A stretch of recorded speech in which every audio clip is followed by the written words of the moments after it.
Hello everyone. അപ്പോൾ ഇന്നത്തെ കൊച്ചി യാത്ര ആലുവ ശിവരാത്രി മണപ്പുറത്തേക്കാണ്.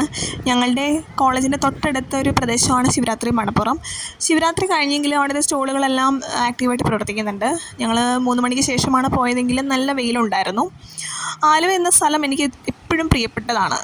എനിക്ക് യാതൊരു മുൻപരിചയവും ഇല്ലാതെ ഞാൻ ആലുവയിൽ എത്തിപ്പെട്ടപ്പോഴും പതിയെ ആലുവ എൻ്റെ സ്വന്തമായി മാറുകയായിരുന്നു. അവിടുത്തെ ആളുകളും ആലുവ എന്ന സ്ഥലവും എല്ലാം എനിക്ക് ഭയങ്കര എൻ്റെ സ്വന്തം സ്ഥലം പോലെ എനിക്കത് മാറിയൊരു അനുഭവമാണ്. ശിവരാത്രി മണപ്പുറത്ത് ഞാൻ ആദ്യമായി പോയത് ഫ്യൂ ഇയേഴ്സ് ബാക്കാണ്. ഫ്രണ്ട്സൊപ്പമാണ് പോയത്. അതിനുശേഷം പലതവണ ഞാനവിടെ പോയിട്ടുണ്ട്.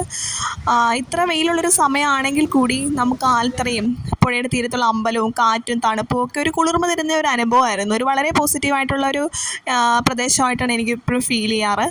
അമ്പലത്തിൻ്റെ ചുറ്റുമാണെങ്കിലും ആലുവ എന്ന സ്ഥലവും എപ്പോഴും പോസിറ്റിവിറ്റികൾ നിറഞ്ഞതാണ്.